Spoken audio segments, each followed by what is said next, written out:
Olá, seja bem-vinda, muito bem-vindo você ao Jornal Terra Viva. É sempre bom tê-los aqui para juntos acompanharmos os principais destaques do agronegócio no Brasil e em todo o mundo. Melhora da economia chinesa vai estimular exportações brasileiras de carne bovina. Variante da gripe aviária causa a primeira vítima humana na China. A Biov eleva em 1,5% estimativa para exportações brasileiras de soja. Brasil poderá exportar embriões de equinos congelados para a Argentina. E ainda, em Porto Alegre, o programa Mesa Brasil ajuda no combate à fome e evita o desperdício de comida, graças aos produtores rurais. Essas e outras notícias a partir de agora aqui no Jornal Terra Viva. O encontro de confinamento e recriadores da Scott Consultoria debateu nesta quarta-feira a relação do Brasil com a China. E a boa notícia é que o gigante asiático deve continuar comprando proteína animal. Sabe de onde? Daqui do Brasil. De 2021 para 2023, houve aumento no poder de compra para o pecuarista. Na opinião dos analistas da Scott Consultoria, este seria o melhor momento para investir na pecuária. A maior parcela de custo da produção pecuária é o próprio bovino. E a gente tem agora uma queda de cotação dos bovinos de reposição e, em função disso, a relação de troca melhorou muito para o invernista e para o recriador. Com relação aos preços, a expectativa é que a arroba do boi continue em queda em 2023, mas aumente nos próximos anos. Em 2025, a elevação pode chegar a 23%. Então, adquira sua novilha agora a preços mais baixos e faz uma produção de bezerros para vender em um momento de alta. O momento atual ele acaba sendo melhor para o recriador e para o invernista, devido à queda maior para a reposição frente ao mercado do boi gordo, frente aos preços do boi gordo. Então, isso acaba sendo benéfico atualmente para o produtor. Mas, para a cria, é mais interessante pensar nessa reposição barata para produzir um bezerro mais para frente. No mercado hoje, a gente estima aí numa alavancada de preço em torno de 20% a 22%, 23%, com base nessa queda de preço que aconteceu em 2023, que aconteceu esse ano. Então a gente deve ter uma reação em 2024 e outra reação em 2025 dentro do ciclo de baixa. E aí a gente já entra novamente no ciclo de alta de preço. Mas a dúvida de muitos pecuaristas é com relação à China. Como fica a exportação de bovinos para lá? A estimativa é que a economia chinesa cresça mais que outras potências, o que deve melhorar a demanda pela carne brasileira. O fim da política de Covid-0, então isso tem levado a uma revisão desde janeiro com relação à demanda chinesa por carne e carne bovina. Tá? Além disso, outros países como Estados Unidos, Argentina e Uruguai devem ter uma menor participação na exportação de carne bovina em geral nessa temporada, e isso pode abrir espaço para o mercado brasileiro, ampliando aí principalmente o market share do nosso país. E esse crescimento da economia chinesa favorece também o mercado de carnes de frango e suína. Eu estive recentemente na China e pude ver os restaurantes cheios, mais de 350 milhões de crianças voltando às aulas. Então tudo isso faz um impacto bastante positivo do ponto de vista da demanda. No caso da carne de aves, a gente ainda tem o agravante de que há uma diminuição do alojamento de matrizes naquele país. Então tudo isso pode refletir a partir de agora com uma demanda maior, que sim deve vir nos próximos meses, tanto no caso da carne suína como no caso da carne de aves. O Ministério da Agricultura e Pecuária anunciou a abertura do 10º mercado para o agronegócio brasileiro desde o início da nova gestão. A partir de agora, o Brasil poderá exportar embriões de equinos congelados para a Argentina. Em nota, o mapa afirma que as negociações junto ao novo mercado começaram em abril de 2020 e com a confirmação do CVI, Certificado Veterinário Internacional, a Argentina permite agora a comercialização do produto brasileiro. A Frente Parlamentar Mista do Biodiesel discute a fiscalização e o controle de qualidade do diesel B, produto vendido nos postos e que contém 12% de biodiesel. Durante o debate realizado em Brasília, o superintendente de fiscalização da Agência Nacional de Petróleo, Gás Natural e Biocombustíveis, ANP, explicou para os deputados, senadores e empresários sobre os procedimentos de fiscalização e controle de qualidade do diesel B. Nós vamos tentar demonstrar que a Agência Nacional do Petróleo, a ANP, ela tem uma estrutura organizada e capaz e atua na fiscalização desse mercado e contribui para garantir os dados que nós temos hoje de que o diesel comercializado no Brasil, o diesel B, com a presença do biodiesel, é um produto de qualidade e não traz nenhum dano aos consumidores. Ao contrário, ele traz vantagens do ponto de vista da qualidade do produto, no que diz respeito à sua eficiência, no que diz respeito às suas características físico-químicas, também ambientais. Para o diretor executivo da Frente Parlamentar do Biodiesel, é fundamental envolver o Congresso Nacional nessa discussão. Com os preços internacionais elevados do petróleo e, consequentemente, do diesel, faz do biodiesel um ativo importante para a segurança energética do Brasil. Para que a gente possa fazer um debate claro, transparente, com verdades, com números, que o biodiesel, na realidade, não traz problemas para o diesel nacional.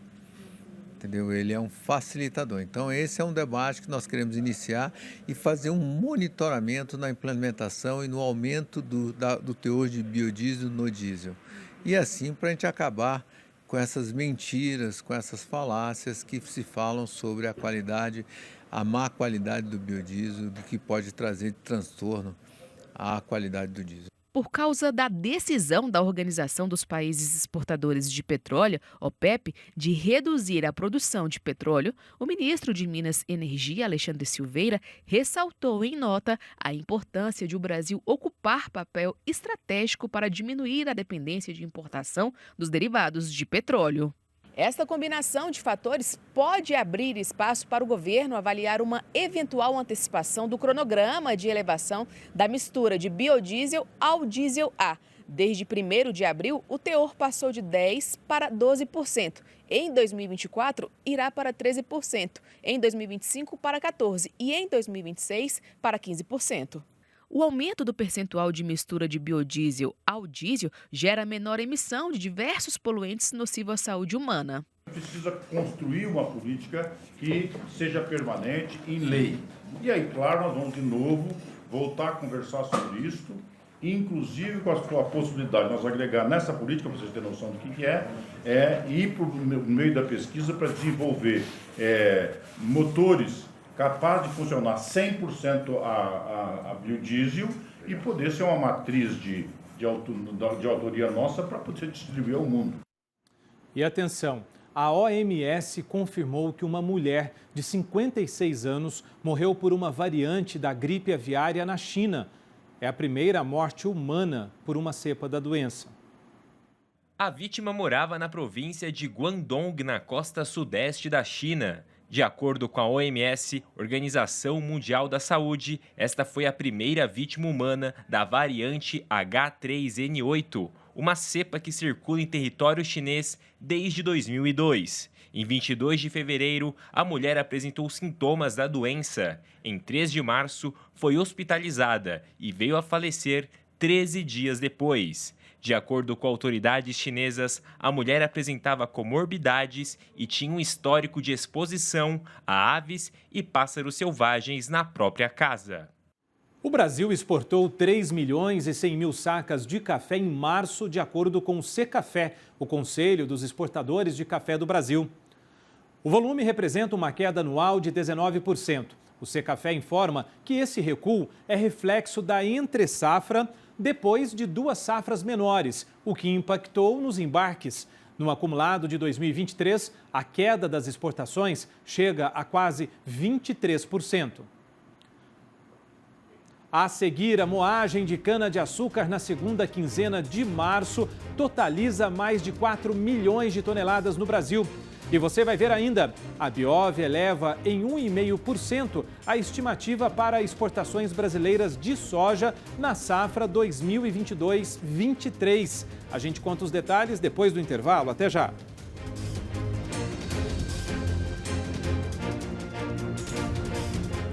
A Abiov elevou em 1,5% a estimativa para exportações brasileiras de soja na safra 2022-23. Com isso, a Associação Brasileira das Indústrias de Óleos Vegetais estima um embarque de 93,7 milhões de toneladas da oleaginosa nesta temporada.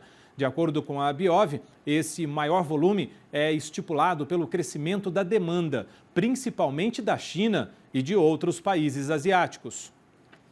A moagem de cana-de-açúcar na segunda quinzena de março, na região centro-sul do Brasil, totalizou 4,39 milhões de toneladas, de acordo com um relatório divulgado pela União da Indústria de Cana-de-Açúcar e Bioenergia, a Única. Na safra 22-23, a moagem totalizou 548,28 milhões de toneladas, um avanço de 4,61% em comparação com a safra anterior, 21-22. Segundo dados do Centro de Tecnologia Canavieira, divulgados pela Única, a produtividade agrícola média na safra 22-23 foi de 73,3 toneladas de cana por hectare, um aumento de 8,1% em relação ao ciclo da colheita anterior. A alta na produtividade é resultado das condições climáticas positivas na safra, com destaque para os meses de verão em 2022. A qualidade da matéria-prima colhida na safra 22-23 caiu 1,45% na comparação com o último ciclo agrícola. Já a produção de açúcar na segunda quinzena de março alcançou a marca de 145,7 mil toneladas. Ao todo, a fabricação do açúcar na safra 22-23 totalizou 33,73 milhões de toneladas, número 5,16% maior do que o ciclo anterior. Bom, após esse balanço aí, vamos pensar lá na frente, a hora do Agritendências com o Silmar César Miller. Ô Silmar, os números mostram pra gente aí que a moagem de cana cresceu agora, né, nessa temporada, essa última aí. Como é que fica a partir de abril com esse novo ciclo, hein? Boa noite. Muito boa noite, Márcio. Boa noite aos nossos amigos do Terra Viva. Pois é, terminou a safra 22-23, começa a nova a partir de agora, desse mês de abril. Já está começando a colheita em algumas regiões do centro-sul do país. Safra 23-24, e olha, começa com uma tendência espetacular. Primeiro, a produção deve crescer. Produção de cana, consequentemente, a produção de açúcar. Mais importante que isso ainda é o preço. A gente tem comentado aqui diariamente, o preço do açúcar subiu muito ultimamente e atingiu o nível mais alto em 11 anos. Ou seja, um preço que não era previsto, especialmente no momento de início de uma safra do maior exportador mundial, que é o Brasil. Ou seja, raramente isso acontece, essa coincidência de preço alto com o início de safra que tende a pressionar para baixo os preços e não para cima. Mas é que está acontecendo uma série de fatores negativos para a safra dos nossos concorrentes. É o caso da Índia, com uma produção muito menor, consequentemente vai ter muito pouco para exportar esse ano, já está praticamente encerrando as suas exportações. A Índia, que é o grande concorrente do Brasil no mercado internacional, grande produtora e grande exportadora. Outros grandes produtores também com problemas, é o caso da Tailândia, é o caso também da União Europeia, que produz açúcar de beterraba, está com uma safra menor também. A China, que é importadora, vai ter que importar mais, porque também a sua produção está caindo, isso é por fatores climáticos. Uma queda na sua produção interna, consequentemente, maior necessidade de importações. Ou seja, um conjunto de fatores que está fazendo com que os preços disparem no mercado internacional e, como eu disse, atingiram ontem, por exemplo, o nível mais alto em 11 anos. E isso para o Brasil é uma maravilha. O Brasil começando uma safra nova, agora a partir deste mês de abril, tendência de uma produção maior e com preços maiores. Raramente acontece essa coincidência de produção crescendo com preço bom. É claro que isso não vai se manter eternamente, esses preços elevados, porque a própria pressão da colheita brasileira deve causar um certo efeito baixista nos preços internacionais. Mas as usinas brasileiras já aproveitaram, venderam muita coisa na frente, e então a tendência de preço médio para a exportação brasileira é espetacular esse ano, por conta dessa conjuntura de fatores aí extremamente positivos nesse momento. Então, viva a cana-de-açúcar, nosso grande produto de 500 anos já de história, né? Que vai bombar esse ano, vai faturar muito nas nossas exportações em dólares, né, Márcio? Viva a nossa cana-de-açúcar! E os números aí, Silmar, quais foram os negócios importantes do dia? Bom, o mercado financeiro na mesma toada de ontem, ou seja, dólar despencando 1,3%, fechou abaixo dos R$5, fazia tempo que não acontecia, R$ 4,94. Tá bom para quem quer viajar. Ruim para o produtor aqui de soja, de outros produtos que são exportáveis, que são cotados em dólar, que está fazendo com que os preços caiam aqui no mercado interno brasileiro. O caso da soja, principalmente, a preocupação grande do produtor brasileiro. O preço caindo nas bolsas e ainda o câmbio ajudando a empurrar mais para baixo ainda, embora seja uma boa notícia do ponto de vista da economia. O dólar com queda reflete otimismo aqui dos nossos investidores por conta de melhores condições da economia brasileira. A inflação caindo, dados foram divulgados ontem, a inflação de março foi de apenas 0,7%, ficou abaixo da expectativa dos analistas, um dado extremamente positivo. E nos Estados Unidos, hoje foi divulgado também o índice de inflação de março, que também ficou abaixo da expectativa. Significa que os juros não devem continuar aumentando, pelo menos essa é uma expectativa que se cria a partir disso, e porque significa que a inflação está começando a ceder também na maior economia do mundo. E isso foram esses dois fatores que ajudaram a derrubar a cotação do dólar e fazer com que as bolsas aumentassem nesses últimos 2 dias. É o caso do índice Bovespa hoje, que aumentou em 0,6%, depois de aumentar mais de 4% no dia de ontem, conforme a gente comentou aqui nesse mesmo programa. Mercado de commodities com o petróleo subindo, na esteira desse otimismo novo com relação à economia global, subindo 1,9% hoje. Já as bolsas de commodities, com seus próprios fatores de pressão e de oferta e demanda, tiveram um comportamento misto hoje. A soja subiu um pouquinho, 0,8%, o milho ficou estável, trigo subiu 0,4%. Na Bolsa de Nova York foi o dia do vendedor hoje. Os preços que eu citei aqui do café, do açúcar, que subiram muito ultimamente, hoje com os vendedores entrando para aproveitar essa alta dos preços, derrubaram os preços do açúcar, mas não muito. 1,4% hoje de queda na Bolsa de Nova York, o açúcar bruto. O café fechou praticamente no 0 a 0, cacau voltou a cair 1,3%, algodão caiu 0,4%, e um dado que não vai agradar nada aqui é o nosso pecuarista, Márcio. O preço do boi gordo despencando hoje no mercado futuro da B3, queda de 1,3%, refletindo as próprias condições de pasmaceira que está acontecendo no mercado físico no interior do país, as indústrias ainda sem muito ímpeto comprador, e o dólar em queda também não ajuda muito na cotação do boi.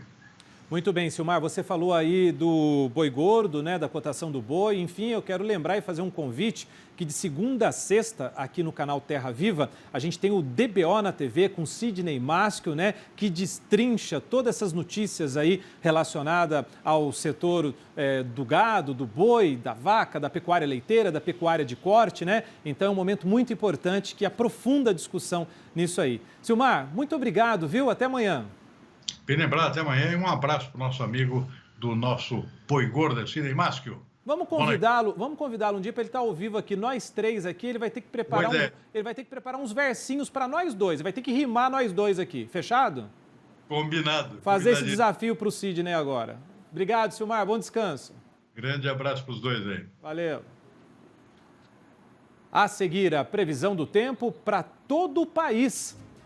E você vai ver ainda o programa Mesa Brasil combate a fome e evita o desperdício de comida no país. A gente conta os detalhes depois do intervalo. Até já.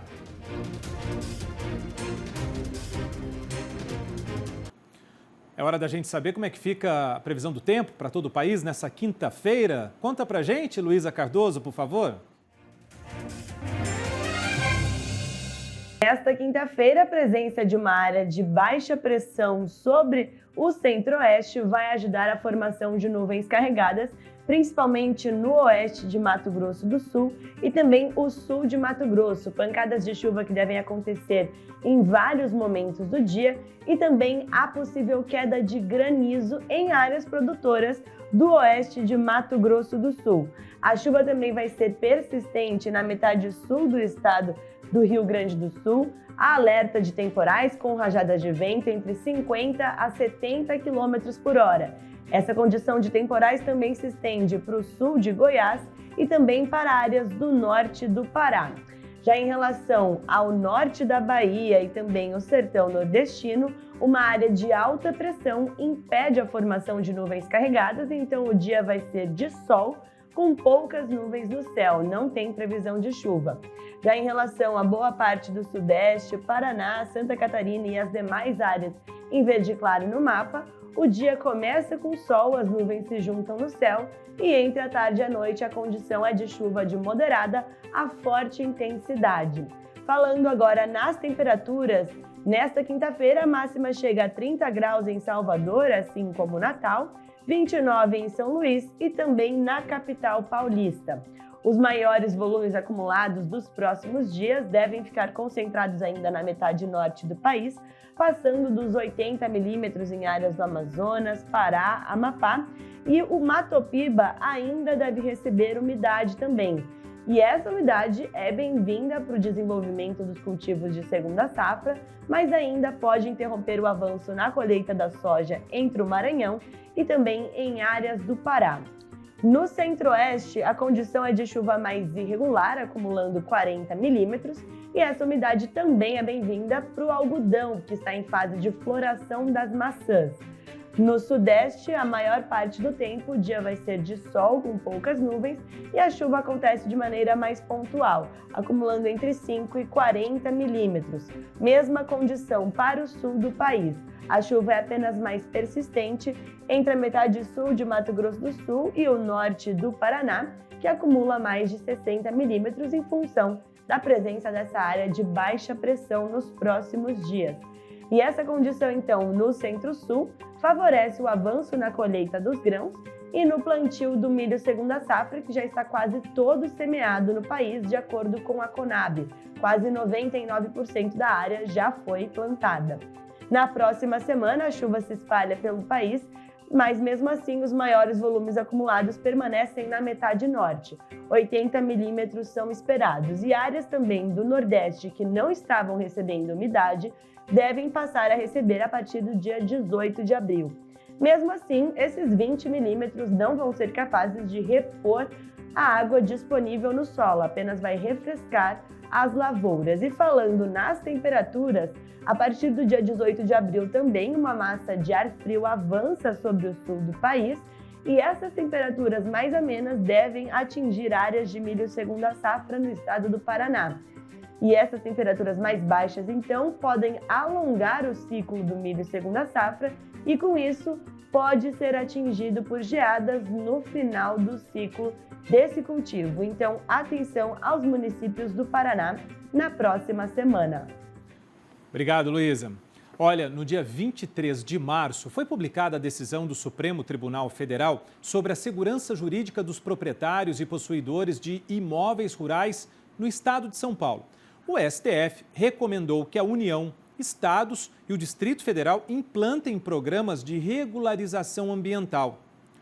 A Secretaria de Agricultura de São Paulo incorporou um módulo com o objetivo de garantir o tratamento imparcial a todos os proprietários rurais.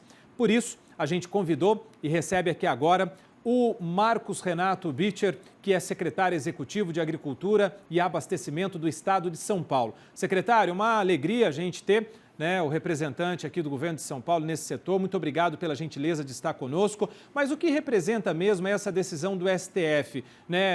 Quais foram as causas que levaram o STF a tomar essa decisão que vale para São Paulo e para todos que a gente acabou de ver, Boa noite, secretário. Boa noite.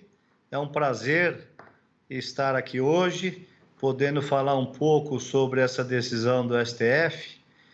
Antes de entrar nela propriamente dita, vou dizer porque é um prazer.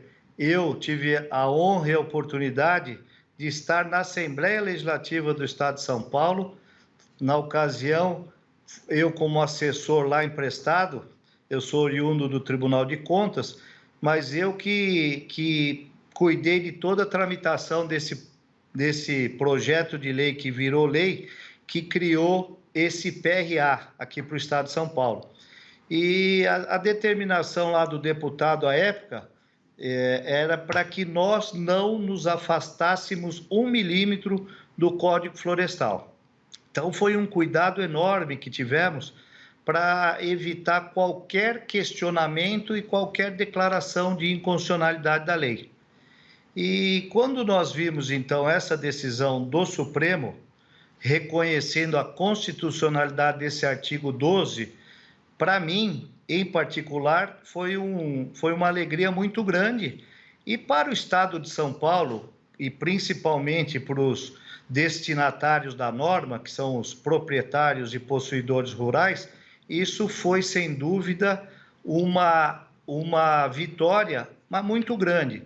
Por quê? Porque além de trazer agora segurança jurídica, então quer dizer, os termos que foram firmados antes da vigência desta lei, que é de 2015, eles podem ser revistos. E o que o Supremo, com essa decisão, ele falou? Nós não podemos ter, então, 2 tipos de proprietários e possuidores rurais. E aí nós estaríamos ferindo a isonomia. Então, quem deu azar, vamos falar assim, de ter sofrido uma fiscalização e ter lavrado um termo, esse então estava fadado a ter sua propriedade com as exigências do antigo Código Florestal, diferente do novo. Então o Supremo falou, não, todos têm que ter o mesmo tratamento, é um princípio, né, constitucional, é o da isonomia. Secretário, e nos últimos anos, né, quais foram os principais problemas observados aí nas propriedades rurais de São Paulo? E na prática, né, quais serão os benefícios aí dessa decisão agora? Então, na prática, os benefícios são aqueles que a nova lei traz, né? É a questão da APP e reserva legal. Antes, a lei determinava que você tinha que computar esses percentuais de forma separada, né? Então, você tinha que ter sua reserva legal e mais as suas áreas de APP. Hoje, a lei fala que você precisa ter 20%, né, dependendo do tamanho aí da propriedade, estamos falando das grandes, de reserva legal, nisso já incluindo as APPs. Então, se você tem uma APP com mais de 20% da sua propriedade, você está dispensado, então, dessa reserva legal.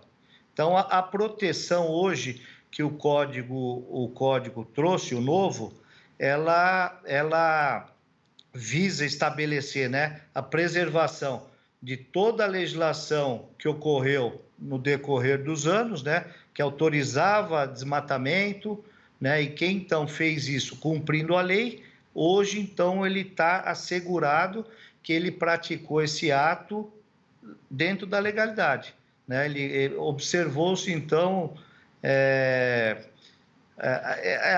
o que se sempre busca e se fala muito, a segurança jurídica. E se você cumpriu, fez de acordo com a lei da época, é o ato jurídico perfeito. Então, eu acho que essa decisão do Supremo mostrou mesmo o papel do Supremo Tribunal Federal. Então, né, secretário?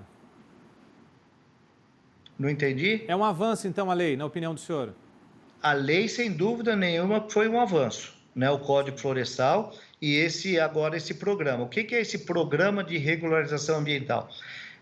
Todos os proprietários têm a oportunidade de aderir a esse programa. Não é uma imposição da lei, mas uma faculdade. Então, quem quiser regularizar sua propriedade, o que seria essa regularização? Deixá-la como o novo código trouxe, nessas medidas de APP, de reserva legal, né, de APP de morro. Então, todas essas proteções ambientais, né, o proprietário agora tem possibilidade de aderir a esse programa. E é um programa para 20 anos. Muito bem. Marcos Renato Bitcher, que a gente teve a alegria de receber aqui no jornal Terra Viva de hoje, secretário executivo de Agricultura e Abastecimento do Estado de São Paulo. É sempre muito bom contar com a palavra oficial aqui também para melhor orientar todos os produtores. Secretário, seja bem-vindo, volte sempre. Muito obrigado pela gentileza. Muito obrigado. Uma boa noite a todos. Boa noite. Até a próxima. Até. Em Porto Alegre, o programa Mesa Brasil ajuda no combate à fome e evita o desperdício de comida. Isso porque agricultores estão doando uma parte das frutas e verduras que produzem para quem não tem como comprar. O Vasco cultiva frutas e hortaliças na zona rural de Porto Alegre. Vende os produtos na feira, mas muitas vezes a produção é maior que a demanda. Os alimentos que antes eram descartados ou destinados para animais, agora matam a fome de quem mais precisa. Ele entrega ao programa Mesa Brasil do SESC. As pessoas estão recebendo o alimento de qualidade. Não é produto estragado. Nada vai estragado, né? É produto excedente mesmo. As árvores estão carregadas com limões. Como já sabe que vão sobrar frutas, o agricultor já destina parte delas para o projeto chamado Pomar Solidário, realizado no Rio Grande do Sul. Uma alternativa não apenas para produtores evitarem o desperdício, mas também para quem tem árvores frutíferas e hortas em casa. São aqueles que estão nos pomares e nas hortas das famílias e da agricultura familiar que não foi vendido ou que também não é utilizado. A iniciativa é realizada desde 2014 e beneficia mais de 900 instituições sociais. Cada vez aumentam os colaboradores. Só no ano passado foram distribuídas 34 toneladas de alimentos. A equipe do Pomar Solidário ajuda a colher e buscar as verduras e frutas nas propriedades. Do campo, seguem direto para as instituições. Nesta creche, os alimentos fresquinhos fazem toda a diferença. A gente consegue complementar a alimentação das crianças, mais vitaminas, mais minerais. Obrigado, produtores rurais, que mais uma vez dão uma lição de solidariedade também. E obrigado a você por estarmos sempre juntos aqui no Jornal Terra Viva. Bom descanso, bom trabalho para quem segue aí no período noturno, na madrugada. E o meu convite para você continuar com a gente.